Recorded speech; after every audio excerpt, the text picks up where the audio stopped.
What if a brand trapped in a feature and price race could capture 300 new retail spots in a year? Christian Helms turned that fantasy into reality. After a clarity driven rebrand, he sliced sales cycles by 25%, lifted online conversations by 32%, and broadened the brand into two new regions while boosting margin. The transformation began with deep discovery and ended with a single clear positioning that resonated emotionally at every touchpoint. And Christian is here to tell us exactly how he did it. I'm Ash, and this is the Founders Podcast. We skip the fluff and dive straight into the high stakes stories and proven strategies of the world's most successful builders. If you want the raw breakdown of how brands are built, scaled, and sustained, you are in the right place. Christian, welcome to the show. Thanks, Ash. How are you doing today? I'm doing great. It's a beautiful day here in Austin, Texas. Great stuff. Christian, before we start, do you have a favorite quote, something that motivates you, inspires you, you would like to share with our audience? Oh man, there are plenty. One that I've been going back to a lot lately is a Mary Oliver quote. She's a poet, and it's simple. It's just keep some room in your heart for the unimaginable. I really love that. Interesting. Yeah, gives you a thought to food for thought, basically. Nice one. So, Christian, 28% of our listeners are the people who have sort of raised their first round of investment from friends and family, or they're seeking towards the next round, but they're struggling towards getting more eyeballs, getting more structured, getting more productive into their startups. The remaining, I don't know exact percentage how it is divided in terms of demography, languages, and which stages they are in their startup journey. But what I know is people are curious to understand how to have clarity around their storytelling and, shape their vision. Imagine you are in a room of full of founders, right? They're eagerly waiting for you. You walk into the room, you get on the stage, the spotlight is on you, the mic is in your hand. What would you tell them as your story so that they can listen to it and say, "Oh, I'm going to stick in this room as long as I could"? Yeah. Well, I think first off, touching on the note you made about building brands that have a real emotional connection, it's vital these days. People don't buy your product, they buy your why, right? They buy your brand, they buy your point of view. And it's been shown over time that you can put two identical products on the shelf and the one with a more resonant brand will be bought more often. It's just human nature. And you do that in a lot of ways, but one of the things that I always come back to is just thinking about transcending the functional benefits of a product and getting into the emotional and the social benefits. So, how it makes me feel about myself to be aligned with brand X, or what it says about me to other people that I am a so and so consumer. That can be really powerful if harnessed in a human, genuine, authentic way. Interesting. And would you be able to share that story where you mentioned about when we were talking on our intro call and you mentioned about how you helped out the business to acquire hundreds of different customers within a very short period of time? Is that okay for you to share that story? Absolutely.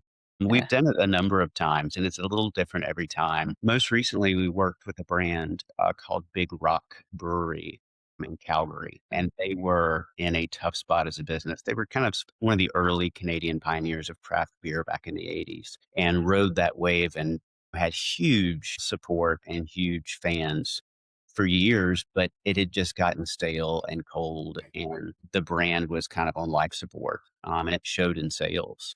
And we were able to come in and through research, strategy, storytelling, visual identity, packaging, obviously, bolster that brand. And their sales rose 47% the quarter after that was launched.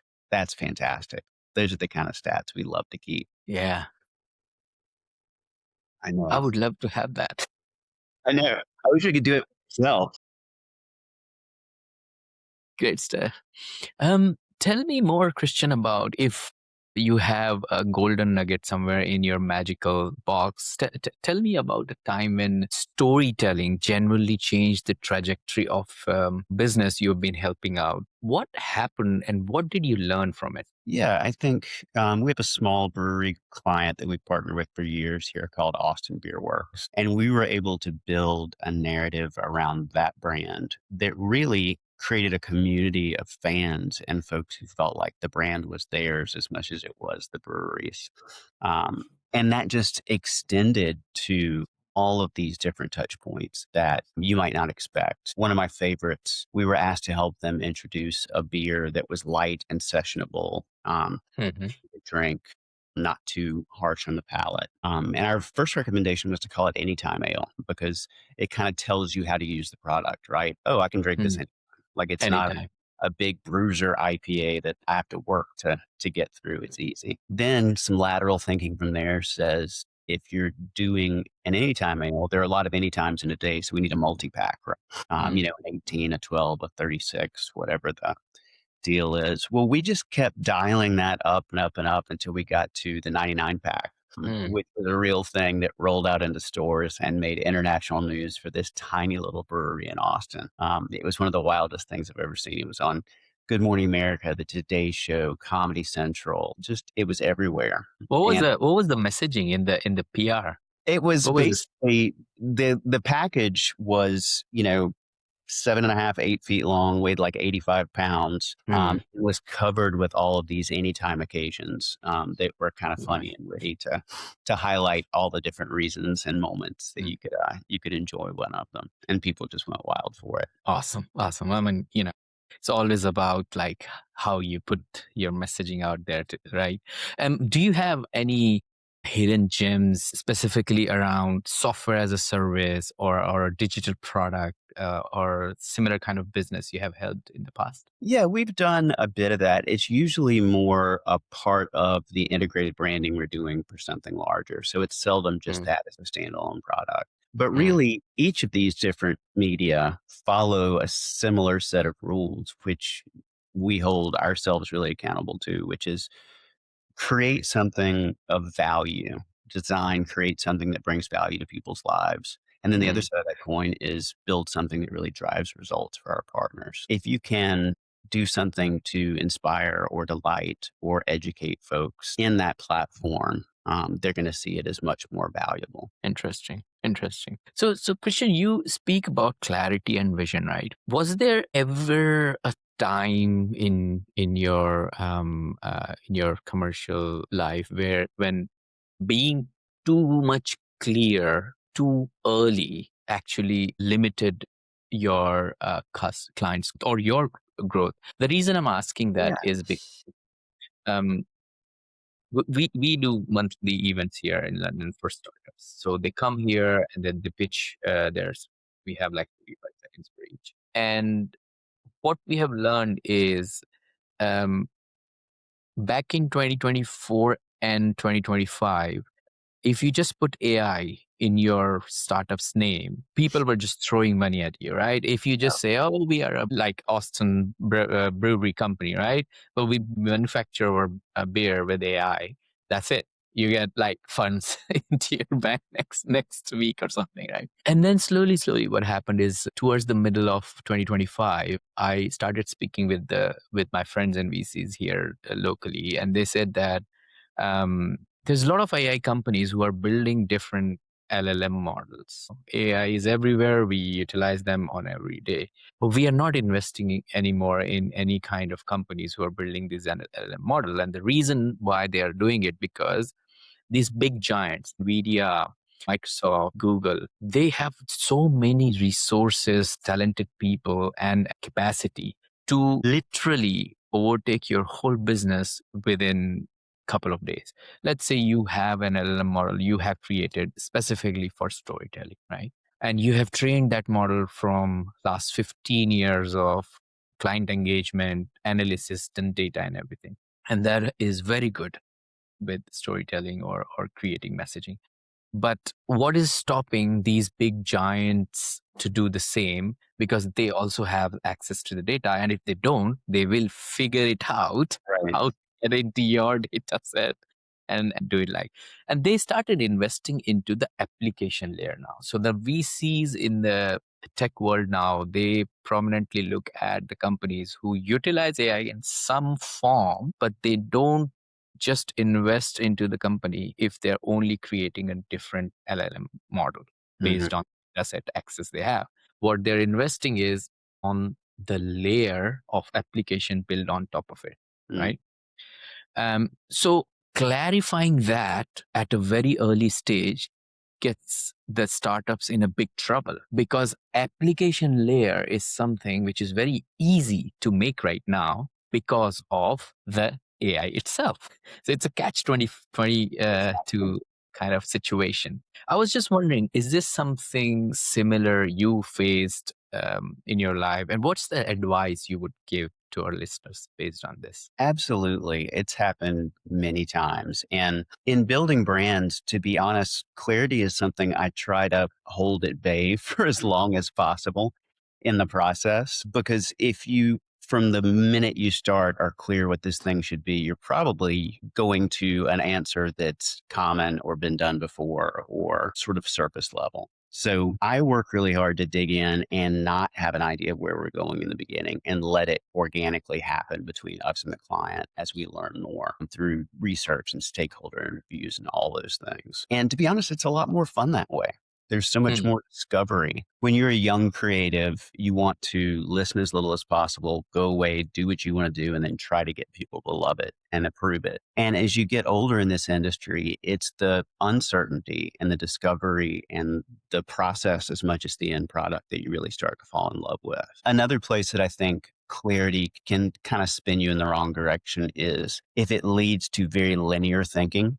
Um, A leads to B leads to C. If you are thinking linearly, you end up with a tech brand like IBM, mm, International Business Machines, right? Like it describes what it is, but it's not exactly creative or sexy. If you think laterally, then it's not A to B to C, it's Apple leads to banana leads to cantaloupe. Well, apples, that's interesting, right? What if our logo and our name was a fruit, even though we're a mm, technology company? How does that apply to our strategic framing? And that's how you get a brand like Apple. Much more mm. emotionally resonant, much more exciting, much sexier. Yeah, yeah. What are the strategies? Do you help your customers coming up with branding artifacts, or even brand itself with like namings, logos, and things like that? Is that something comes under Absolutely. your Yeah, just you do? about every touch point of the brand we build, Mm. from naming, strategy, sometimes even product creation. We'll collaborate on that. What are the key things you look at? So let's say, for example, if one of the listeners of Founders Podcast is on the stage where they are looking for a branding partner, and mostly, the listeners are from the tech world. So either they're creating some kind of tech product or tech services. What are the key stages you take your clients through to understand, to analyze their current positioning, and then advise them on creating a brand or name, or even registering a domain or something like that? Absolutely. So we dig into all of those pieces, any existing positioning, any existing marketing, any existing, functional language that lives as part of the brand as it stands now. And what we're looking for are a few different things. One, we're looking for those little sparks or quirks or features or ideas that are different and unique to what they do. We really want to surface those and build the brands around the things that make them special. Mm, Another thing we're really looking for are disconnects. We're looking for breaks in the brand where we feel that we are this, but it is not coming across to the consumer that you are that at all. mm. It's not enough just to have an internal understanding of what you're all about. It has to be shared in a meaningful way for the brand to stay whole. Got it. Got it. I have been doing a little bit of research, and I found out you have helped a coffee business also in the past, right? We've had a few coffee businesses. We did a huge national rebrand for Chameleon Cold Brew Hmm. years ago, and then we've had some other smaller coffee clients over time as well. Which is the most memorable story? Honestly, it's a very small pro bono project we just wrapped, Hmm. and it's a coffee brand called Cuvée. based here in Austin. The founder is a former military operator and over time has been very active in helping figure out the PTSD issues that so many of our armed service members come back with. Fortunately, Texas has sort of championed and led the way along the lines of psychotherapy and hallucinogenic therapy to essentially heal that PTSD, and the numbers are insane. So, Cuvée decided they were going to build a sub brand, a line of coffee where the proceeds would go to help those veterans with PTSD. And we just finished up that project, and it just means a ton to me. The minute I heard about it, I told Mike, the founder, we're in. Like, you're not paying us for this. We want Yeah. Excuse me. all good. Great. Okay. So that's interesting. So, Christian, we often celebrate resilience in our founder space. I mean, I know it is required in many other industries. I think all of them, to be honest. Yeah. Looking back, was there a moment when you pushing? Excuse me. I think I have to silent it. Sorry. Was there a moment when you pushing through was actually um, a wrong decision? And the reason I'm asking it is because I want my listeners to learn from experts like you what sort of wrong decisions could be catastrophic in their founder's journey, and what are the early red flags they should be looking for before making that mistake, and how they can stop themselves from themselves. Yeah. I think overconfident confidence or over optimism can be dangerous. As Mm-hmm. a founder with a new venture, you have to have some of that. You absolutely have to believe that you can succeed in a space where most folks are going to tell you you're not going to. So Mm-hmm. that's important. But being overconfident or overly cocky about how important you are, I think limits the opportunity to stay scrappy and hungry and fight for that next rung on the ladder.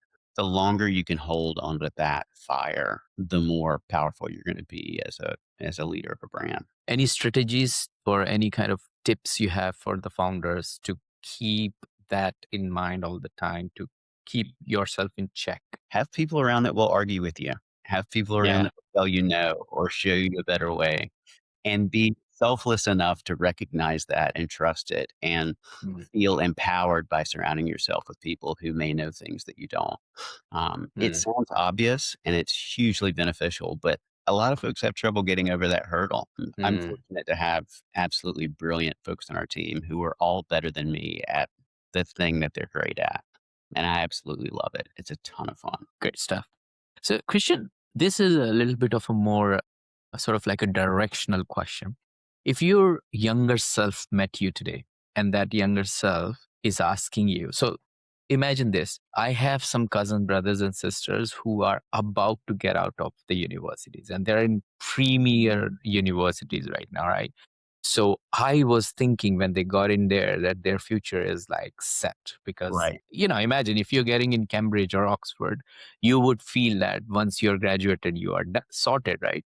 But that's not the case right now. What I'm hearing in the industry, I mean, like Microsoft and Tesla has visited Oxford multiple times for recruitment, but they cannot pick the number of candidates they used to pick in our times from the university. They're picking very less number. They're giving this like industry standard packages to them, but they're still picking less number of candidates compared to they used to do back in our Mhm. days. What would you advise younger Christian to focus on in terms of building the career? And the career could be in either direction, to do work for somebody else or to start your own business. I think first I would open my young eyes to the fact that this was even something you could do for a living.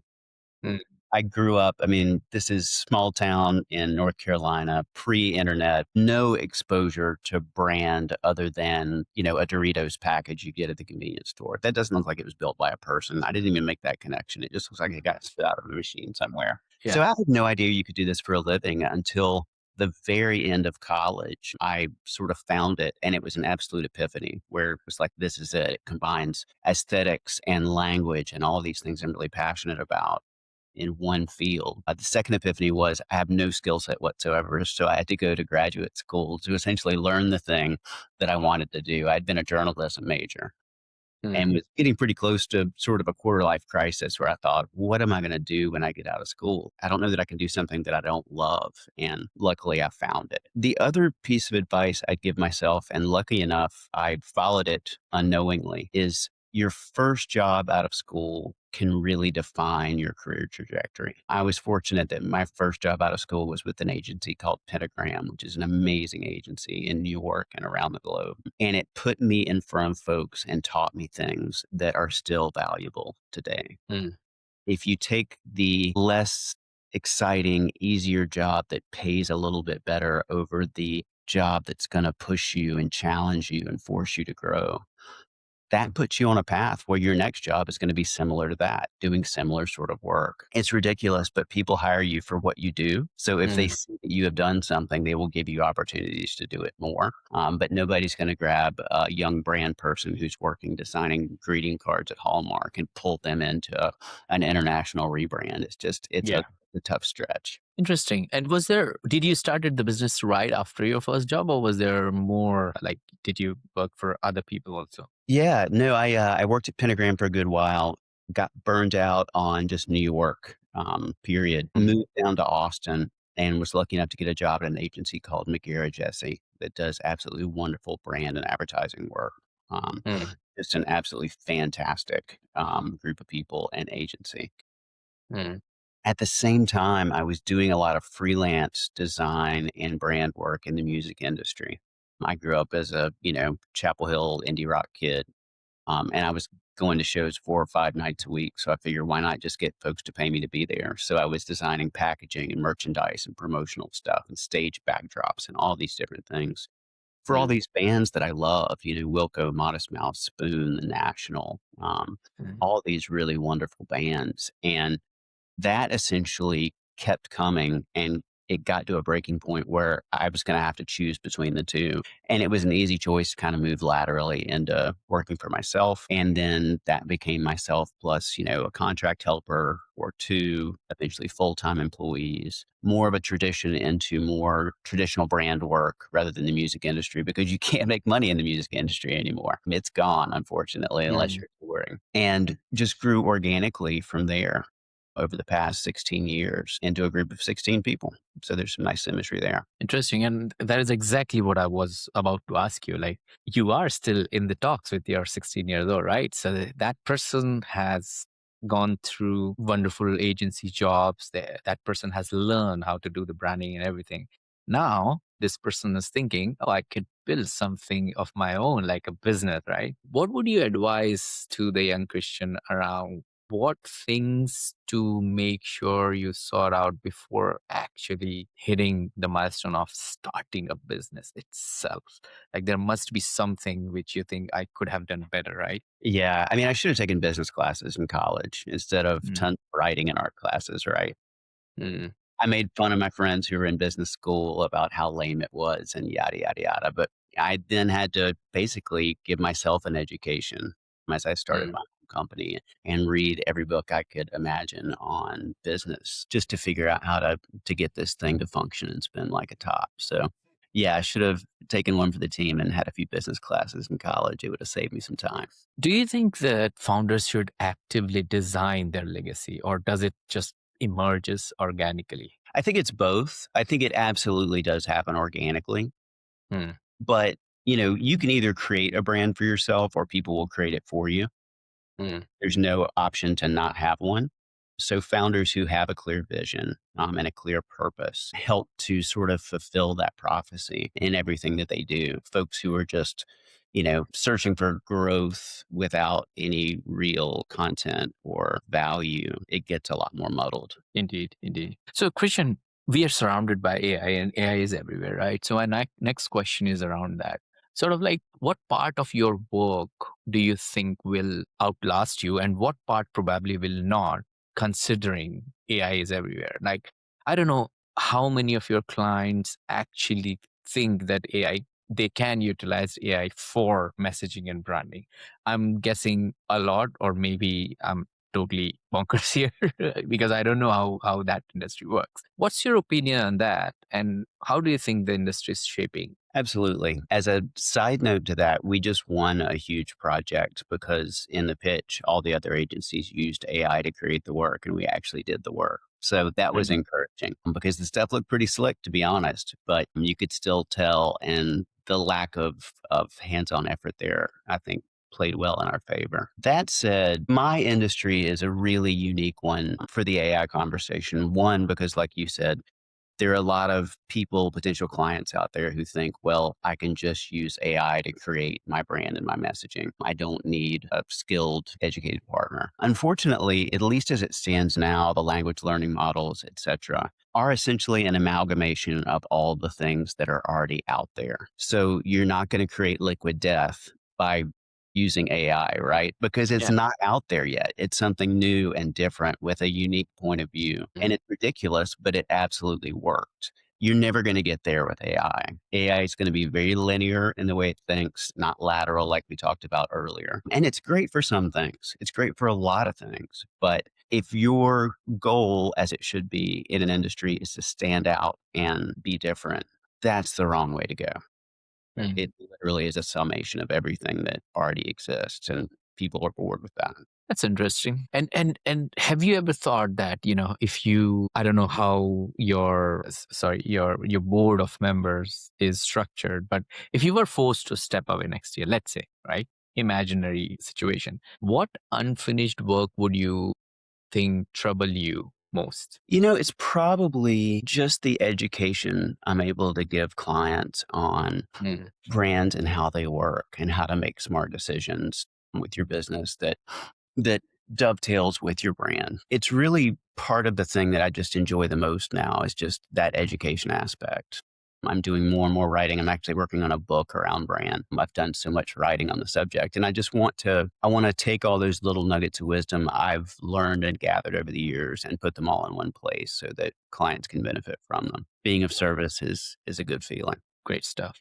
Cool. I mean, in the next part of our interview, I've got six quick fire questions for you. But before Great. we get in there, I have a couple of questions. Could you give us the sense of the size of the business? Where are you in terms of revenue, number of customers, size of team, etc.? Yeah, it's interesting. We're a team of 16 folks, and generally about 3.5 million a year in revenue. And it's a wide variety of clients from small startups like Austin Beer Works that I mentioned to big brands like Disney and Harley Davidson, MTV, Hershey, Jack Daniels. So it's an interesting mix. And one more question, which is close to my heart personally. I ask this to all of my guests. Throughout your journey and experience, and there must have been some valuable lessons learned, right? If you had don't mind sharing, could you reflect on your experiences and tell us about one mistake or a setback that you have encountered along the way that you now consider maybe not a regret, it's a lesson learned in life? And then additionally, what advice would you give our listeners based on this experience? I think a mistake that I'm sure I've made over the years early on, and you see a lot in the industry, is the mistake of hiring an absolute rock star designer who's Mm, a terrible culture fit, a terrible collaborator. It really, I'm fortunate to have this team of, no ego, collaborative, supportive, just really aspirational designers and writers and developers who work together. And it's easy to see the shiny glitz of a young rock star designer and get taken in by that because you want that level of work. But the problem is if they're a terrible culture fit and they're a toxic person, it's going to have a lot mm, more problems. And so over the years, the number of times I've hired the second or third best in terms of just skill set is high because I can teach you to be a good designer. I can make you better there, but I can't teach you to be a good person. Like that ship person. has sailed at this point. So hire absolutely exceptional human beings and then they will rise to the occasion. Great stuff. Cool. Well, Christian, I think we have reached to the point where we can go through our six quick fire questions. At any point, if you think you don't want to answer any of this question, just give me a skip and I'll move over to the Okay. next. Yeah, sounds good. All right. Question number one. What are the top three strategies for small and medium sized businesses to make sure their messaging around the branding keeps intact and to the point in 2026? Speak to people like they're people. not Mm, consumers, not demographics. Speak to people in a human and authentic way. That's number one. Two, find the things that make you unique or different and build your brand around those, the things that are special to you, the things that cause you to stand out. And then three, and this is kind of a weird one, but don't overcomplicate the brand process with a lot of lingo and terminology and yada, yada, yada. Explain the brand process and what needs to happen in the simplest language you can. Don't try to show someone how smart you are. Show them how valuable you are and how you can help them. interesting. Yeah. Yeah. People overlook on these strategies so much because while you were explaining these, I was going through my head with the examples. I've seen it in real world around the people making this mistake. Great. What book would you recommend to our audience and why? Oh man, Paul Acker wrote kind of a seminal book, I think in the '60s around brand, and that really is kind of the one of the early definitions of brands and how they work. There's another guy that I absolutely love. I'm going to grab one of his books here. This guy Marty Neumeier. Read anything that Marty Neumeier writes about brands. This is the Brand Gap. There's another one called Zag that's fantastic. A lot of my thinking around brand started with Marty Neumeier and the books that he's written. Also, a lot more enjoyable and less dry than the Paul Acker books. So maybe start here. Yeah. Okay. Great stuff. What one attribute or characteristic in your mind of a successful founder? Empathy, collaboration, being humble, Mm, building something for everyone versus just for yourself. Yeah. yeah. Yeah. I totally agree. What's your favorite personal productivity tool or habit? Man, personal, probably exercise. You're so much more centered and calm and open and ready when you've done something really difficult at the beginning of the day. I think that for me is great. Another piece that's odd, kind of an odd development recently, we have a client who makes performance nicotine pouches for athletes and entrepreneurs and kind of high functioning individuals. And it's been fun to play around with that as a hack a little bit too. Rick Rubin's a huge fan of it. Joe Rogan's a huge fan of it. And it does have some interesting positives in terms of mental acuity and physical performance. It also helps fight Alzheimer's and all kinds of brain decay over time. So it's interesting being a kid that grew up in North Carolina, nicotine was evil. It's Mm, absolutely, it's the worst. And North Carolina is one of the worst states for it. And the fact that now it's seen as a potential biohack performance tool is just really interesting to me. So that's been fun to kind mm, of play around with. And it's been a fun brand to build with them as well. great. Well, I can read about it at least. Yeah. What's a new or a crazy business idea you would love to pursue if you had time? Oh my gosh, that's a really good question. It would probably be some kind of consumer packaged good, and it would probably be something that I naturally gravitate towards, and that might be hot sauce or that might be beef jerky. Two terrible categories to get into, by the way. Do not try to compete in either of those categories. But the next thing I build, I want it to be really closely aligned again with something I love. So I'll have to Mm, think about that a little bit. oh, thinking about it, and it will give you a little bit of food for thought. So, not bad, right? Last but not least, what's an interesting or fun fact about you that most people don't know? I got a few. Flew a Red Bull Flugtag plane off a 30-foot Mm, ramp into the water and didn't die. I mm, spent a day in my backyard with Anthony Bourdain filming his show and shotgunning beers and getting tattoos. Those are two. Yeah, those are two good ones. great stuff. Great stuff. Christian, thank you so much for joining me and sharing your story and packing some wisdom golden nuggets.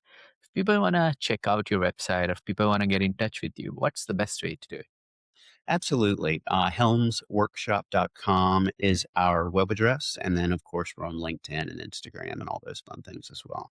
Christian, thank you so much for joining us today and sharing your inspiring journey and the impactful work you're doing. It's been Thank an you. absolute pleasure having you on Farmers Podcast. I enjoyed it as well. Thank you.